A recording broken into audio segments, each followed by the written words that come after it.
Welcome back, everyone, to Storytelling Podcast Week and our December Roundtable, hosted by Motzie Dapul of the High Night Podcast, with Rusty Quills, Helen Gould, Alex Newall, and Morgan Givens.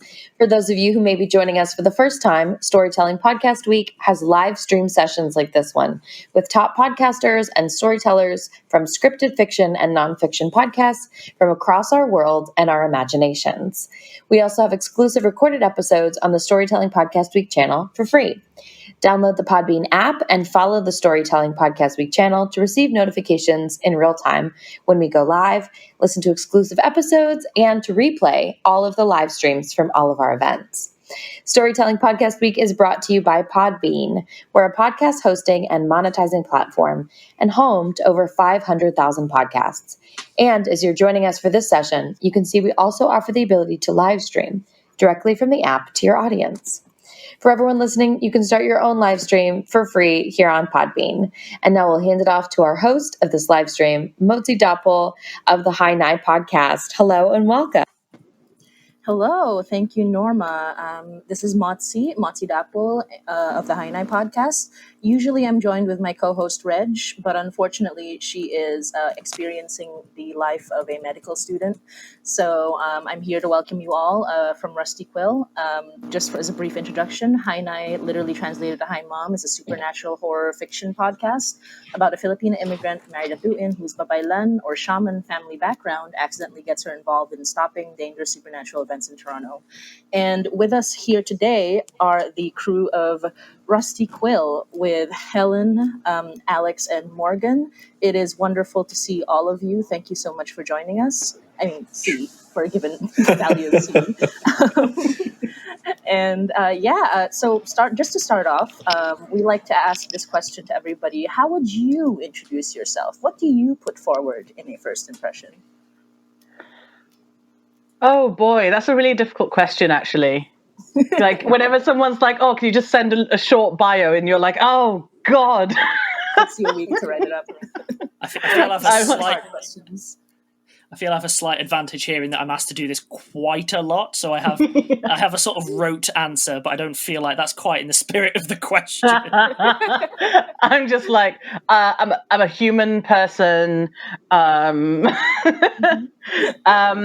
Usually I say I'm a writer, editor, and sensitivity consultant. And often I just leave it at that. But if people want to get more personal, I'm a massive horror fan. Obviously work with Rusty Quill. Generally trying to have a nice time. And yes, my name is Helen, and I use he, she, and they pronouns. And that's all the important stuff, really. Absolutely. I'm happy to go next then. I'm Alexander J. Newall, he, him, founder and CEO of Rusty Quill Limited, which is a production company and podcast network specializing in audio fiction. And I have been a voice actor in various things. A lot of people know me as Martin from the Magnus Archives, but I pop up in all over the place.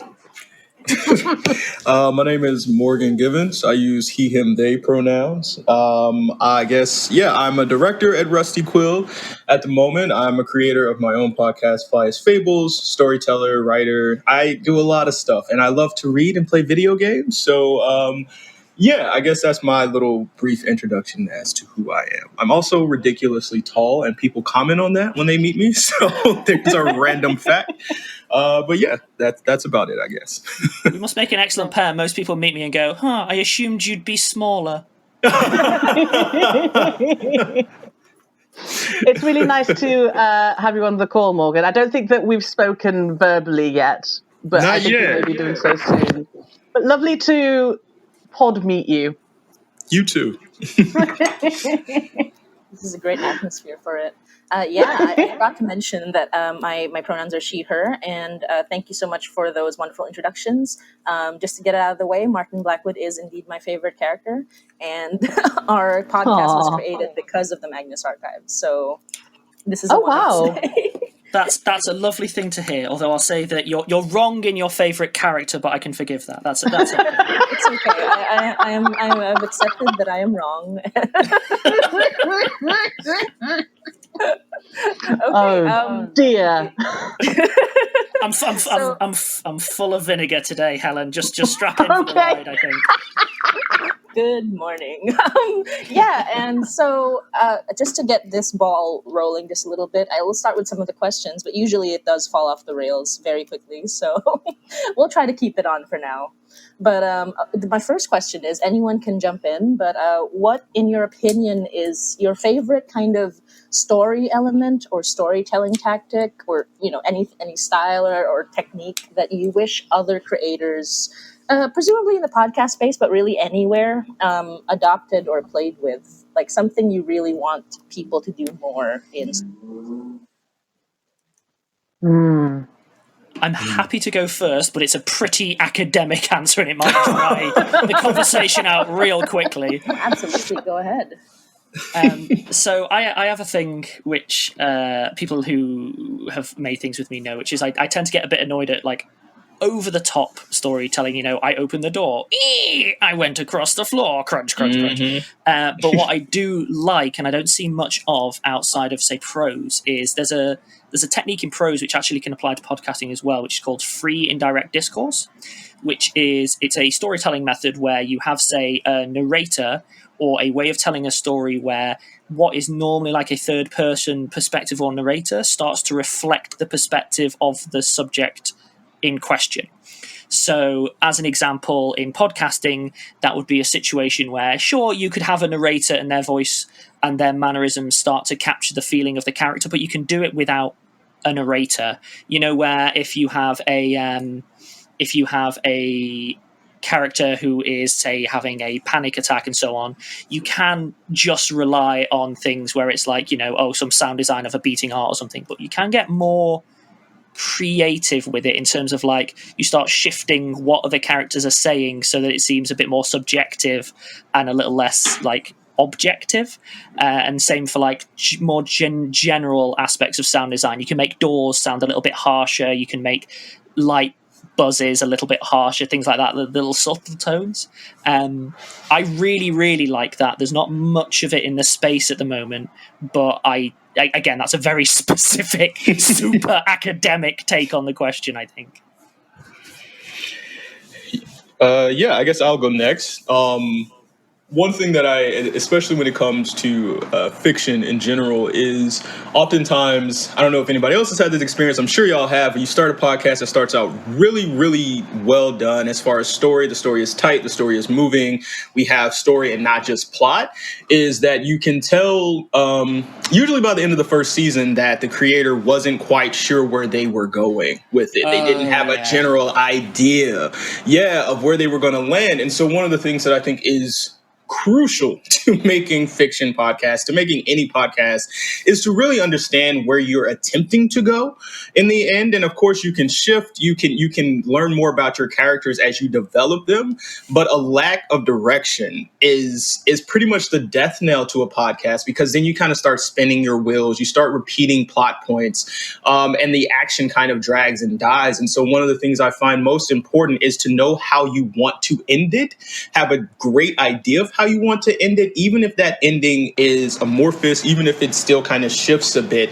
But if you don't know where you're going, the road to get there is not going to look good. It's not going to be a pretty route. So it's so important to know where you're driving to before you really kind of get that car on the road, at least for me. Yeah, it's that thing of like, what do they call it? The mystery box, where you're like, here is a box of mysteries, and then you present it to the audience, but you don't actually know how you're solving any of the mysteries, and then you just sort of written yourself into a corner. I mean, don't get me wrong, I love a good mystery box, but I am a big fan of a box of really carefully crafted character arcs and nuanced plot that leads to a satisfying denouement. But, generic mystery's fine too, I guess. Usually, I think that have an answer is what. Yeah, right. This is why I could never write a mystery, because I very much just, if I want to write something, I just start and then I see what happens. And so I'm very bad at planning things. For me, like a story element that I enjoy is when, and I haven't seen it very often yet, but it's where you have like a perspective switch suddenly, like you think that you're following one character, nice. and then suddenly they go, and you're left with everyone else that has been involved but not been major. And then they all have to deal with the other character leaving. So you've got like the first season of Game of Thrones, for example. Which, when your main character just dies straight out the gate. well, this is the thing. You had a whole season of getting to know Ned Stark and be like, ooh, what's he going to do next? And he's like, he's going to get his head chopped off is what he's going to do.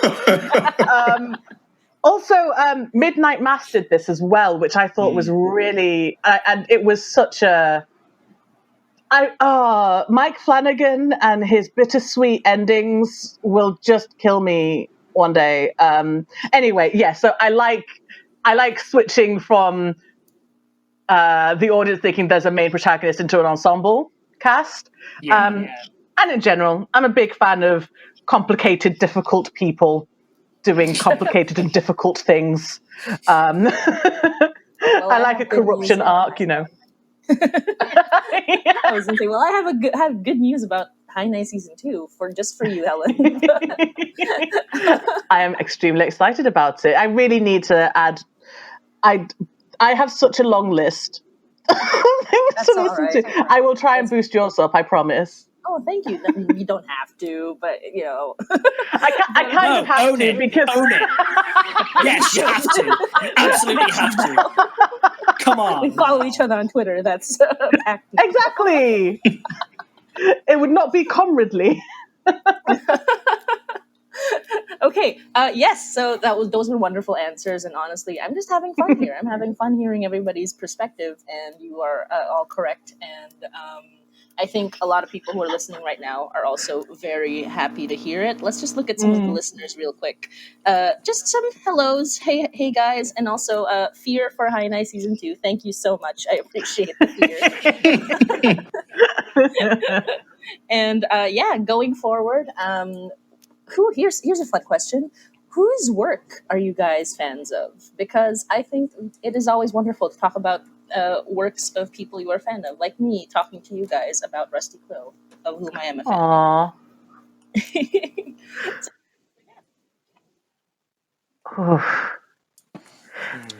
This is difficult. Mm-hmm. I will just because I'm doing a playthrough of Deltarune Chapter 2. I do really like Toby Fox in terms of the way that he tells stories. And likes to pull the rug out from under you all the time in his games. And just in terms of like the question, like he is a creator who, whenever he makes something, I will leap on it. Like anything he makes, I'm going, okay, let's see what bananas nonsense is here today. I'm also a big fan of Monkey Paw Productions, who made Get Out, Us, Candyman. I think they're doing some really interesting things in terms of discussing race and horror, because that's a really, really interesting niche that I like to see explored. I love both those. Both those films, and I've heard of. I mean, a friend of mine is a fan of Toby Fox. Is he not a completely independent, or at least mostly independent creator? Yeah, he's mostly independent. I think it's just him and a small crew of people, which is why it takes a long time for him to make a game. So he made Undertale and he made Deltarune. He was previously involved in Homestuck, I think, but I don't know anything about that really. Mostly like a musician for a while, and then that's amazing. No, like his music is so good and so evocative, and there's so many songs where like the minute you hear it, you're like, yes, this is a banger. That is wonderful. No, genuinely, extremely talented person. It's always the musicians who go into video games and film and animation that just do well. Like you look at Supergiant's Hades with the music. You look at Steven Universe where the creator is also a musician.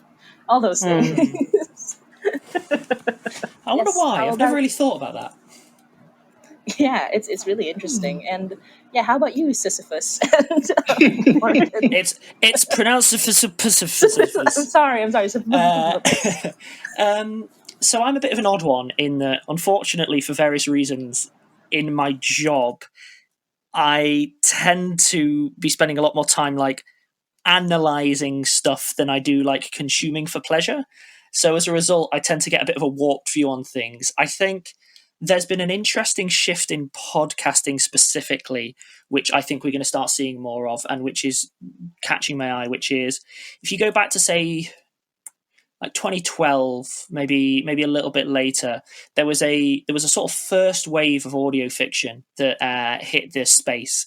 You're getting things like Leviathan, The We're Lives. In the later age of that, you've got things like Wolf 359, but they were more like wave 2. And I think that you're going to start seeing, and the things that are interesting me is people returning to their epics in sort of audio fiction, by which I mean there's been a lot of like tight 2 seasons, tight 3 seasons, a lot of monologue driven stuff recently and things like that. I mean, obviously we've been doing some of that ourselves, but I think what's really interesting me in the things that I'm sort of hearing on the grapevine is the sort of bigger scale productions are back in. And I think that's a combination of like the indie scene, the tech has moved on to the point where it's even easier to do that kind of thing. So it requires less sort of infrastructure, combined with like major players are moving into the space who have money to spend. But to be clear, I'm talking less about like, your new Batman or your Wolverine Long Night. I'm thinking more, I think I'm sort of talking about more like what is coming as opposed to what is currently there. But I'm quite interested in this shift towards kind of bigger, more sprawling stories rather than tight 6-parters, which we've sort of gone through a phase of, or shorter run seasons. Yeah. Speaking of like the direction that podcasting is currently going, it is incredibly interesting to watch some of these quote unquote larger players start entering the fiction space and watch them try to figure out that you cannot translate directly how you write for television and film to audio. So that has been quite interesting for at least me to watch, because you can listen to these shows and you can hear that it was initially scripted for television. You can hear that it was initially scripted for a movie because the pacing is off, the rhythm doesn't quite actually land. They never really find their groove as far as how that really kind of goes. And it gives you more of the feeling as though you're closing your eyes and listening to a TV show, which isn't, in my estimation, how audio should feel when you're really immersed in an audio fiction world, because you would have created it in a way that the person feels as though they're in that scene, as opposed to a passive bystander listening to that scene and having that scene kind of projected at them, which is a sense that I get from a lot of, again, people who are just now entering this space, who have the big bucks, quote unquote, Hollywood in the United States or whatever the case may be. But I do want to say that one of my favorite people whose work I am a fan of, and she doesn't have a podcast. I think she should, but her name is Samantha Shannon, and she wrote this book called The Priory of the Orange Tree. And speaking of how you can take an ensemble cast, that is a book that I could hear 100% turning into a podcast, because her characters are so well developed. You can see that she knew exactly what she wanted to do with each character and their story arc, how she wanted them to grow, where they actually kind of slot into the story. And so Priory of the Orange Tree is one of those books that I read, and I use that information to help me really kind of formulate how I put together a podcast, how I view the plot, how I view my characters. And, just talking about podcasts, this isn't a fiction podcast, but a podcast I really enjoyed was Floodlines from The Atlantic here in the US, because they did something that I found really incredible with the way they use sound underneath the voices of the people they spoke with, because the podcast kind of focuses on Hurricane Katrina and the aftermath here in the U.S., which was an incredibly devastating hurricane, especially for the Black population in Louisiana, New Orleans specifically. And I felt as though there were parts of me that were kind of underwater, that were submerged while listening to this show, but they did it in a way that didn't feel cloying. You know how Alex mentioned, just because you see a duck doesn't mean you need to hear it. It's like you don't need all the sound, but it was such an immersive experience, and they were so careful with the people they spoke with that you got all the emotional resonance you needed to hear from them without feeling as though these people were kind of being exploited. And a lot of the way they use sound, I find is completely applicable to how we can use sound in fiction. They use sound in a way that when I tell people to write scenes, I say write as though you're moving with the wind. That's how you can really get that scene in 360 degrees. And I felt like they really, truly did that with their show, Floodlines, which was, one of my favorites of the last year, actually. I mean, speaking to Morgan's point, as a hot tip, if you're ever not sure whether something started on screen or not, listen for establishing shots. That's the sort of thing that I always do, where it's like an establishing shot in cinema is where, you do that big sweeping vista of, say, the city that you're in, and then you go into the street, and then from there you go into like the scene. You can always tell if a script or if a podcast has started because they'll have so many establishing shots for each scene, and the pacing will feel really odd as a result. Mm-hmm. It's a very specific little thing to watch out for. But as a second like corollary to that, you've triggered my brain, Morgan. There's one thing that I always recommend everyone listen to, and it's a bit old school, but it's good for it. I think it's titled, and I say this all the time, "This gun that I have in my right hand is loaded." And so I think, if I remember correct, it is a satire, and I think it is by Timothy West.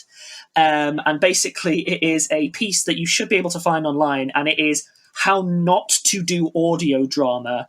And all it does is every single thing you're not meant to do crammed into a single spot. So it really is literally like, Timothy, my brother of 5 years with red hair, who is 6 foot 5. Why are you pointing that loaded Colt 45 at me that still has 3 rounds left? Oh no, you shot me in my left shoulder. You can tell because you can hear by the way the sound is like. It's so ridiculously awful, but that's sort of the point. And as a result, it's amazing. So just to sort of chase that down, if you're ever wanting to like get used to the things you shouldn't do and what to listen for people who are like getting used to the space, this gun that I have in my right hand is loaded is the title.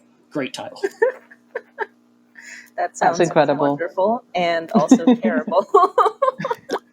So many things, so many great things are both wonderful and terrible. I would argue all things that are worth your time are wonderful and terrible in some way.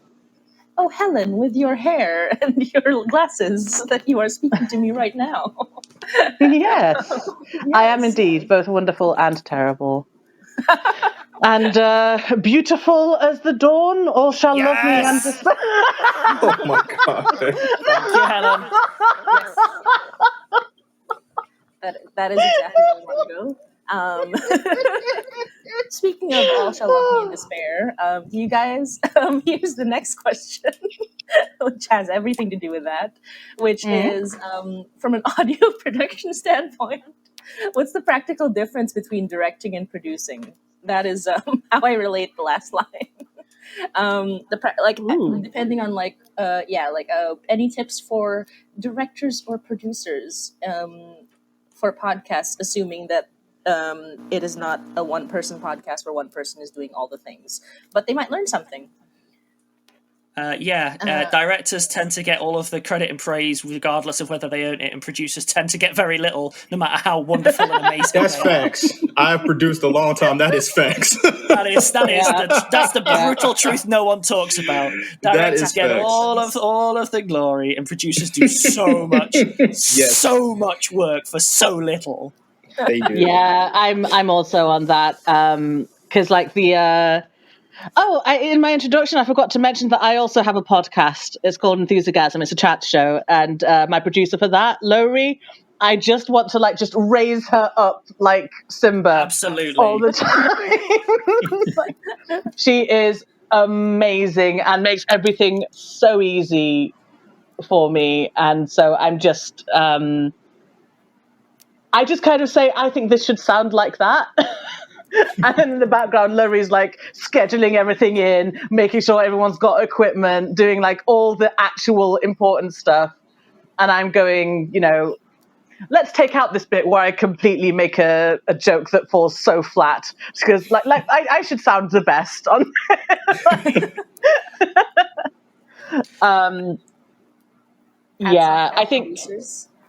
Yeah, I think the difference, in my opinion, between a director and producer is like the producer does the practical stuff and the director makes decisions about like the creative stuff.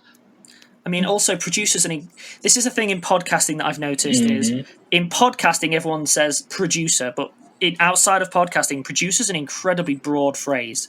An executive producer is not the same as a creative producer. He's not the same as, say, a shooting producer or a logistics producer. Like, producer is a really very broad term that in podcasting has sort of become co-opted into person what does stuff. But yeah, I think broadly speaking, in podcasting, it tends to break down that your director's job really, and again, Morgan can correct me on this one, but your director's job 90% of the time tends to boil down to whenever a decision is made, making sure that it is pointing in the same creative direction. But that does mean that often in a directing role, it can turn into yes, no. Listen, A or B. Do you want it in black or red? Do you want it loud or do you want it quiet? And all you're really doing is you're picking from the options that are made available to you to home it in on a specific destination. Whereas with a producer, it's a lot more free-form problem solving, where it'd be like, okay, you know what? This was meant to have a choir in it. And as a producer, it's your job to say, we've tried, we can't get a choir, but we can get this string quartet. Is that going to fit the bill creatively? Yes, no. Okay, it is, but we'll need to do this, da-da-da. It's a lot more dynamic, whereas I think directing, you sort of tend to be working with a lot of people and helping them to solve problems. But again, it sort of depends on the scale of the show a little bit. Yeah. Yeah, no, that sounds right. I've spent years on the producing end, and very often for me, it was really trying to translate exactly what Alex said. The notes I was getting from the director, the notes I might have gotten from the host. Sometimes as a producer, I'm writing it. Sometimes as a producer, I'm the one sitting down mixing it. And so, like Alex said, producing has such a broad connotation within podcasting, because it can mean anything, really, any way you really kind of put your hands on the show. And so one of the things I've seen from the producing standpoint is that you really have to be adept at taking everything that people have told you and synthesizing it in a way that you can actually lay these tracks down, that you can get your pacing right. I think of producing as putting down the foundations of the audio once you have everything recorded, and then everyone has to build on top of that. And if your foundation is shaky, then the rest of everything you build on top of it might be shaky as well. But as from the directing point where I am right now, and just really kind of getting into directing, what it has meant for me is, like Alex said, pointing the story in the right direction, making sure that all of the loops, all of the moments, all of the character arcs have a purpose, that we're driving somewhere with them, that it doesn't take away or negate other characters in the show. And a lot of what I've been doing at this moment as a director is fleshing out a story, is helping, fill in any plot gaps, is listening to the creator and the writer to make sure that I'm helping them tell the story they want to tell in the best way possible, while adding in my experience, my expertise as a storyteller, and really taking something that is great to the next level, and so directing for me is a little less stressful than producing, but it's a different type of work. It's a different type of mental gymnastics, but there's a ton of crossover. I'm recognizing that if you can produce well, if you know what it means to take a show from 0 to 100, to take all the nuts and bolts and build something with it, then the odds of you being able to slide into a director's position are probably quite high. But it's one of those things where you have to know the basics. And I feel like learning how to produce is really getting into the nitty gritty of what it means to take a show and put it together, because I've often been in the position where my creator and my host has been like, here's all my tape, and they disappear. Now it's my job to sift through this tape, and find the arc, to find the story, to build it out of their tape. And so I have been in that position countless times, but I see far more crossover than I think I see differences when it comes to directing and producing, if that makes sense. Oh, definitely. I mean, we tend to have a little simplified rule at our Rusty Quill, which sort of boils down to, and I'm oversimplifying here, a director's job is to make sure that a show's as good as possible. A producer's job is to make sure that a show exists at all. Yeah. That sounds about right. Yeah, I think I'd agree with that. Yeah, I could never be a producer. It would stress me out. It's so stressful. It's such a stressful job. I know. Am I wrong for finding it relaxing? Yes. God. No. I do. I love putting the puzzle together. I can't help it. It is being parents to a production, essentially. Yeah, I think advice I'd give to producers is, go to sleep. Yeah. Take care of yourself. You're doing something very difficult. It's okay. You can have a break. Good advice for everybody in the podcast space. Go to sleep. Yeah. Just everybody hibernate. Speaking of parenting a production, because I love making these wonderful segues. You're doing great. I love it. Thank you so much. Before we move on, actually, I just wanted to say shout out to my co-creators. We say co-creators because we keep throwing responsibilities at each other to see who can handle it at a given time. But my co-creator, Reg Helly, and my other co-creator, Yoyi Halago, they have been wonderful, and they have saved me many times when I've been drowning in this podcast. But so picking your favorite child, because we're moving on to that part. What is your favorite podcast that you or Rusty Quill or anything that you have made? Like, what is your favorite one? Either just podcasts or like in general thing you have made. You can't do this to Alex. That is extremely cruel. It's okay, Helen. I have prepped answers for such cruel and unnecessary punishments. Alex, you know how to be cruel yet fair, so please let us know. Well, there's nothing fair about me. I'm just the first part of that. Just cruel. Just cruel. That's a lie. Okay, so for the Rusty Quill thing, we've got Rusty Quill Gaming, the Magnus Archives, Stella Firma, Outliers that we did in partnership with Historic Royal Palaces, Inexplicables, Patreon only, and Enthusiasm. That's all of them, right? Not including the RQ network, yeah. Yeah. I mean, again, all of the RQ network is on my list. I think it would be cliche for me to pick my own. So I'm picking Stella Firma. Just because Stella Firma for me is like a wonderful mix of chaos and darkness. It's like the dark chaos podcast that we have. And it is just two brothers yelling at each other, pretending that they hate each other, which is just an excellent premise, I think, for a comedy show. And I like it when they suddenly break into song.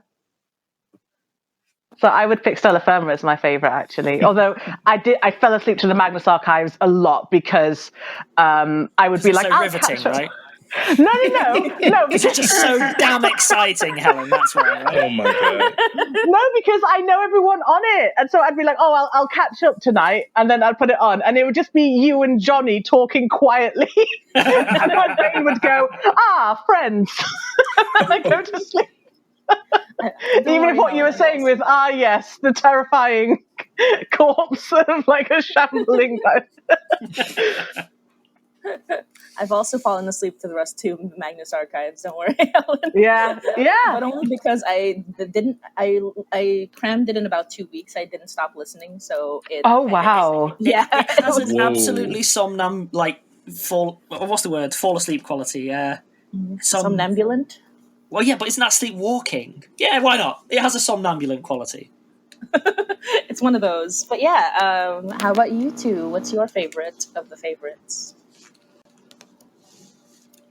After you, Morgan. No pressure. Yeah, I was like, he ain't gonna go. Let me go ahead. Hot potato. It's gonna sound, like ridiculous, but I think one of my favorites is still the flagship that I kind of stumbled upon years ago, which was the Magnus Archives. But one of the reasons that I enjoyed listening to it was that I could hear Alex growing as a creator and a writer and a storyteller throughout the series, which is one of the things that I think is one of the coolest things to kind of really experience when listening to a podcast is the growth of the person making it, and the way that it continued to take on more depth, and he brought in more characters. And so I really appreciated that. It's always nice when you start a podcast and it gets better as opposed to starting it and being incredibly excited about it, and then in the middle of season 2 you just kind of lose that steam for it. And so I'm gonna have to stand by the Magnus Archives at the moment, but we all love Rusty Quill. We know the level of work that comes out of them, so I say them like I'm not part of the team now, so You're one of us. One of you. Yeah. I will say I've started listening to the early RQG episodes, the Rusty Quill Gaming episodes. Don't do it. Oh. I've got to for work, Alex. I don't like me in those, that's why. No, it's so cute. Like, you all are just like getting to know each other and figuring out who all the characters are. It's lovely. It's very nostalgic for me, but I understand why you want to put them in the bin. I arrived, on the creative scene, fully formed, exactly as I am now, and I will say that again in 10 years. And that's definitely how it works. We all got to look at our babies in the eye. Them old ones, them old shows that we made. I have the same feeling. I listen back and I'm just like, oh, really? But you know what? There's growth. It means I've gotten better. I'm proud to have started at all. Yes, exactly. Yeah, like the early enthusiasms also are very different from how they are now, too. And we'll probably, keep growing. Yeah. Yeah. It's the I first feel like art is what it is.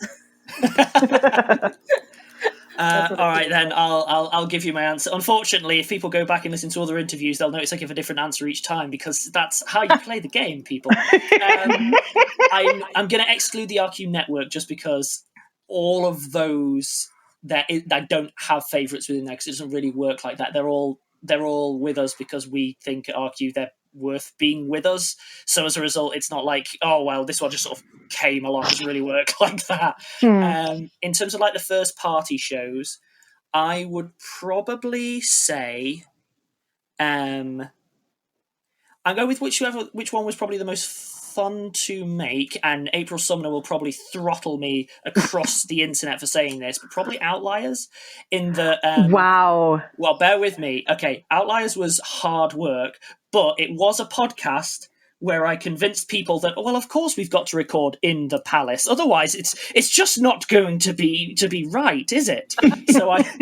So regardless of any other context, the ability to sweep into like the Tower of London to do recordings and then record all these like creatives who outline the team at Historic Royal Palaces were like, you know what? Yeah, we've got these writers. We tried to get this person, but and it was like AAA names and like, yeah, but it was busy. So, we had to use this other person or whatever. And don't get me wrong, like the list of names was really strong. So just convincing people that I had to, of course, record in the Tower of London because otherwise it just isn't going to have that certain something. And don't get me wrong, I actually do think it's better for it, but it is an odd experience recording a ghost story in a building and in the room where said ghost lives, as an example. That sounds amazing. And I didn't know that you'd done that. Yeah. So all of the first season of Outliers was recorded on location. The second season of Outliers, due to sort of various logistic factors, ended up being done via studio. So weirdly enough, the second season was a lot easier to make, but the first season of Outliers I pretty much made like 90% on my own. I think I did not all of the editing. There was some help on the vocal cuts, but I definitely did the heavy lifting. So as a result, it's sort of my weird baby where I convince people to let me have a look at the crown jewels because it's definitely important that I look at the crown jewels. Outliers, the weird baby. It is. And like I got to have, thanks to that show, I got to have a tour of a very not open to the public bit of the palaces. Oh. There you go. And I can't say more because I shouldn't. But I got to go places that are not very public, so I've got to thank Outliers has sort of been the nicest to me, I guess.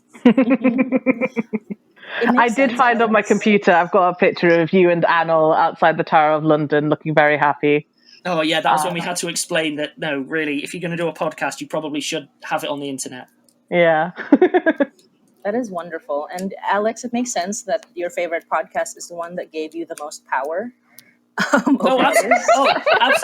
That scans. That makes a lot of sense. And also, I was very careful not to say the word favourite. I never uttered the word favourite, so I'm completely in the clear here. That's how you play the game. That's how you play the game, people. That's how you play the game. See, this is the work of a master. You should all learn from this. No, this is. It's bad politics 101 is what it is. I'm just playing everybody. Norma's asking, like, did you get to meet the Queen, Alex? I did not get to meet the Queen, but my best anecdote from that is someone went, yeah, we're going to take a right this corridor, don't take a left or you'll be shot. And I went, and they went, no, seriously, they shoot you in the head, don't turn left. Yeah, and then I it's look like down that. left and there's like massive assault rifle guards, and they're like, yeah, they often have to, not shoot people, but certainly take them down if they go across this particular bit of lawn and stuff like that. Yes, that's at the Tower of London. They gave us that same speech when I visited. Yeah, just as a tourist. Intense. It's super intense when you go to the non-touristy bits. That's amazing. My only anecdote in relation to that is my brother got to meet the prince many years ago because he won an English-speaking contest, so called Fish Mucus and Foot Fungus was his speech. So yeah, good for him. I'm sorry, I think the line broke up. Gave a speech about foot fungus to a prince. Yes, he gave a speech about fish mucus and foot fungus, and then he got to meet the prince, as you do. That is awesome. That is fantastic. I love it. He was in high school. He does not want anybody to see that video. But I'm talking about it now. And now people can Google it. Well, I think he's done very well. Yes, yeah. It's not like I'm walking around meeting princes. Good job. There he is. Yes, so outside of Rusty Quill, now that we enter the near the end of this, because we're at 15 minutes out, but are there any new podcasts from other creators that you want to talk about? Like things you personally have discovered in your time in podcasting that you were very excited to talk about, new or come or yet to come or happening, but still going on? Might pass this hot potato. I am up to my eyes in NDAs. Oh, I cannot move for the damn things. So I might need a moment to think. I'll save you. So the one thing about me is that all the podcasts I listen to right now are non-fiction podcasts. So in terms of new ones, there's this YouTube creator called Pop Culture Detective, who has some really interesting takes on media. He's done some interesting thing about what's it called? He called it something like the nerdy misogyny of the Big Bang Theory, as in the show, not the not the physics. And one about boys don't cry and how rarely you see men cry in films. Anyway, they've got a podcast now. Under the same name, Pop Culture Detective, and I've not listened to any of it yet, but I'm really looking forward to it because I really love their stuff. Also, Maintenance Phase has recently come out, and that's a podcast about sort of how to put. I was going to say the beauty industry, but it's not quite about that. It's about like the diet industry and all these weird fads and the well-being industry, where they're like, if you just have this particular berry, then it will cure all your problems, and they just debunk everything, and it's so well done and it's so funny, even when they're talking about like such horrible topics, like the diet pills that cause accidents. Dark? No, like downstairs accidents. Oh, okay. Okay. Different type of thing. I'm with you now. Yeah, and the host is like, I didn't want to talk about poop, and here we are. Anyway, it's a great podcast. I really enjoy that. That's awesome. Morgan and or Sisyphus, Alex. So I too tend to listen to nonfiction when I'm not working, even though there are fiction podcasts I enjoy. But one of the podcasts that I really enjoyed listening to recently was called Good Assassins Hunting the Butcher, which was about a group of Mossad agents from Israel who ended up hunting down this Nazi fugitive who ended up in Latin America. He was one of, the cruelest of the people who kind of escaped following World War II. But what I really enjoyed, the pacing of that show was excellent. If you want a kind of a masterclass on pacing, I would truly suggest hunting the butcher, just because they really kind of unspooled who the main agent was as he was kind of tracking this guy down. I felt that anxiety, wondering if he was going to get found out, even though, history is history, how it ends. So there is something I think that is incredible when you can take history with an ending we know, and still kind of infuse it with that tension, to kind of infuse it with that risk that, the main agent may have kind of felt. And it was really interesting kind of listening to them discuss how he would lose himself and who he had to become to catch this man, which is something that I feel like people, when they're acting for podcasting or whatever the case may be, kind of have to lose themselves in that same way. So as far as pacing, I thought that was just really excellent and really well done. And then there's another podcast that came out a couple of years ago, but I am a gigantic nerd, and it's called The End of the World with Josh Clark. And if that's the one I think it is, that was incredible. It was so good. It was talking about, all these existential threats. Yes. God, that was so but it good. wasn't depressing, that was such my right? jam. That was such my jam. It was just a really fun intellectual exercise, but it really got my brain cracked open. It cracked my mind open in a way that made me kind of start coming up with different stories, different plot lines, different ways of writing. Yeah, and so I guess one of the things I would suggest people kind of listen to that, just because, while thinking about some of these bigger questions and issues around creation, how the world might end, what it might mean if we create supercomputers, or the Fermi paradox, which is this idea that of all the billions of stars in the world, we should have been visited by something already. So it's this weird contradiction between, are we truly alone in the universe? What does it mean if we're not? And each episode kind of goes into a different way the world could, as we know it, human civilization could end. But again, as I say, it was not depressing.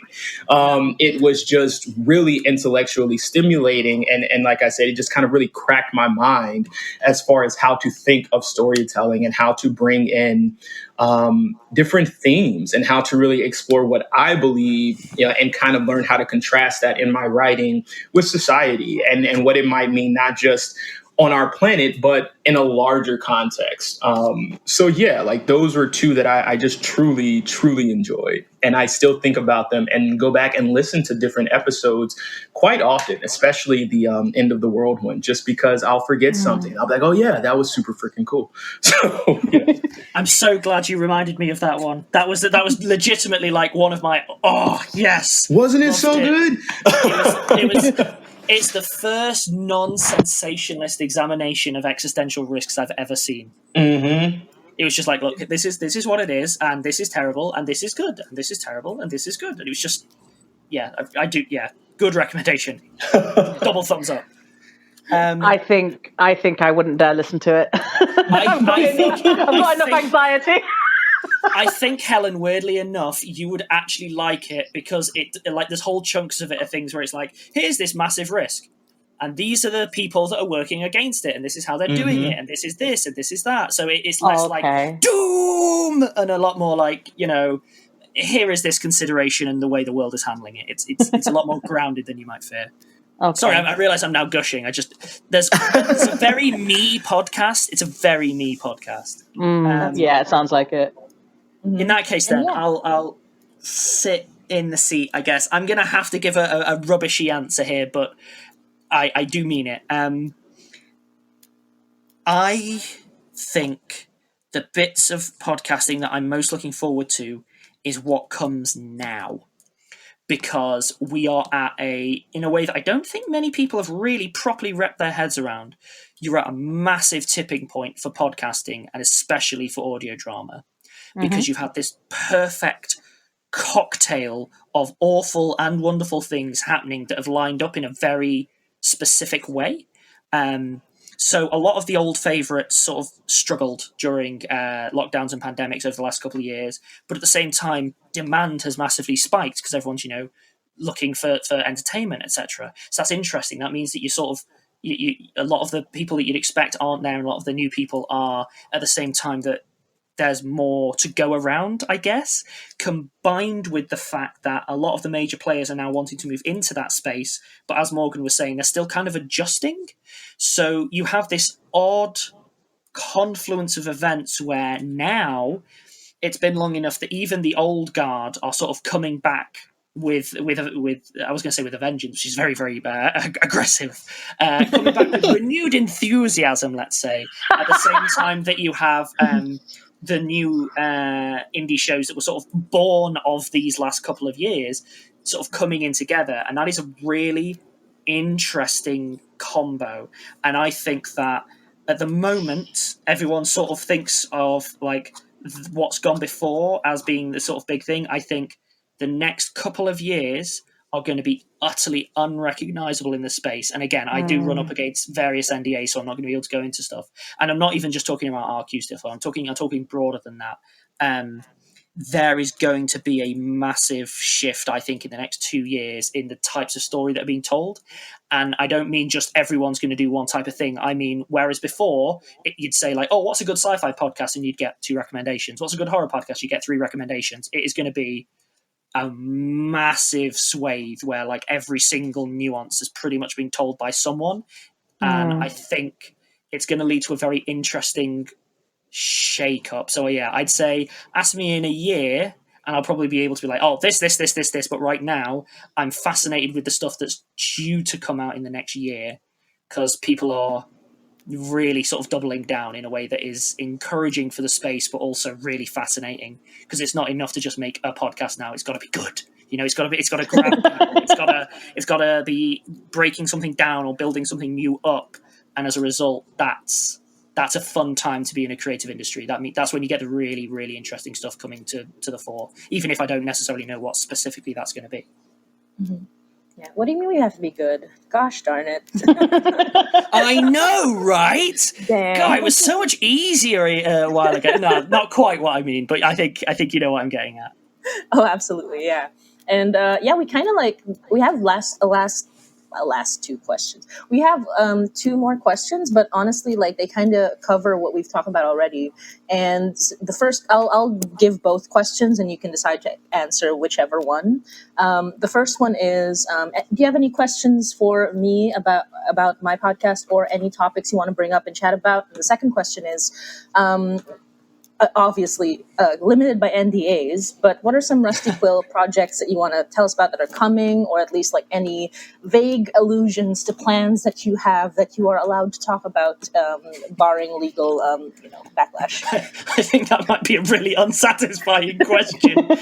We have already announced. The ones that we can talk about were the ones we've already announced. So, Morgan, do you want to plug your show?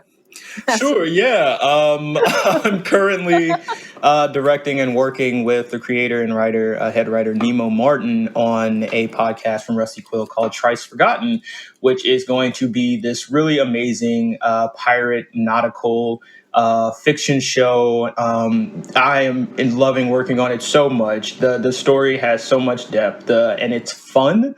I've been enjoying figuring out how these characters and what their senses of humor are.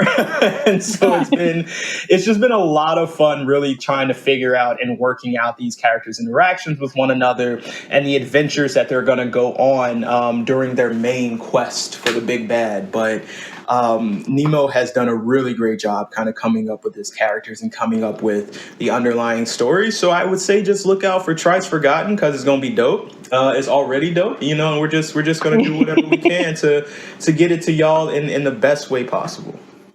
I genuinely can't wait because I know me and Nemo both love black sails. And so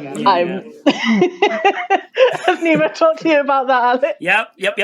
Good. We had a whole, we had an enthusiasm episode about pirates that Nemo was on. I'm so looking forward to that one. I might step in then as the other one and say I can't even remember what has and hasn't been announced beyond the title, so I'll be very careful. There's Cry Havoc and Ask Questions Later, which is set in ancient Rome. Caesar is dead, and it's an examination of sort of political ineptitude in what comes after as people desperately try and run what is ostensibly an empire, but where everyone sort of is at cross purposes, and I think it's going to be a very interesting one from a few angles, and I'll have to now shut up on that one because I am the worst. I am so bad at saying things and not saying things. I've lost track. But I am sure it's not going to be at all relevant to current events. What an interesting way of saying a thing that I didn't say those words. Yes. Beyond that, I can say that we are slated for a long time, years, meaning that that means that we sort of have an idea of what program we're doing, stuff's in the works, and so on. But I literally can't allude to any more than that. Beyond, we're now kind of pursuing stuff over a planning stage of years and years, as opposed to like 6 months, 2 months, or anything like that. You have much, and it'll be a long time. Very specific answers. Thank you. Yeah, it takes a while. Who knew making shows that last ages takes ages? It opened my eyes. Gosh, I wish I didn't know that, but we have moved to a monthly drop, so we do know that. Totally get it. And before we kind of, I guess we're like, you can jump in and like talk about anything else, but we're kind of nearing the end. Before we do, I just wanted to shout out some of the stuff that I think people would enjoy who are listening right now. I don't know if you guys know about this program. It's kind of a podcast, but not really. It's called Drawfee. And they basically they draw ridiculous suggestions on YouTube, and they just chat and like banter. And it is quite funny. It is quite enjoyable. It is almost like a podcast because you only need to look at the screen like maybe 3 times in an episode. At most. Yeah, I love Drawfee.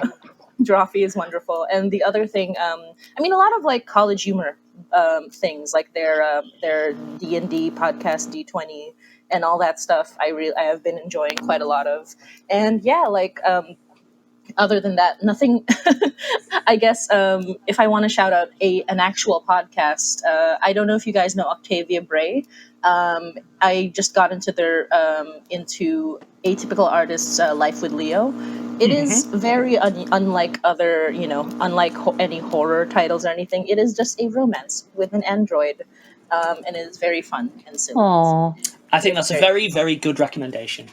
It is adorable, and I have slowly but surely been kind of moving through it, because when we talked with Octavia a couple months back, she was like, "Oh, it's a romance with androids," and I'm like, "Excuse me." my very specific niche interests. But yes, so this has been awesome, honestly. And quick, before we end, is there anything you guys want to say? I was I was going to ask a question, but now I'm just so Helen will verify that I just ruined the ending of every single recording. I can't help myself. Do it anyway. I don't want this to end, so it works out for me. Oh no, you're going to get Alex now. I'm curious, like, to the people in this room, is there any movement in tech as it relates to podcasting that you think is going to change the nature of audio storytelling within the short or medium term? Oh. I have a very stupid answer for it, if you'd like to hear it. Yes, stupid answer, please. Yes. The stupid answer is everything is cheaper now. That is literally That's not a stupid answer at all. That's not a stupid answer. That is really what it is. Like, it comes down to, I remember maybe 2 years ago when I was like looking into microphones. I was like, maybe I want to do streaming, maybe I want to do podcasting, something like that. And all the microphones were expensive as hell, and I had to go with like the cheapest possible Shure microphone, which didn't even have the proper plug-in, and I like got a cheapo adapter to plug it into my phone, and that was what I worked with for many years.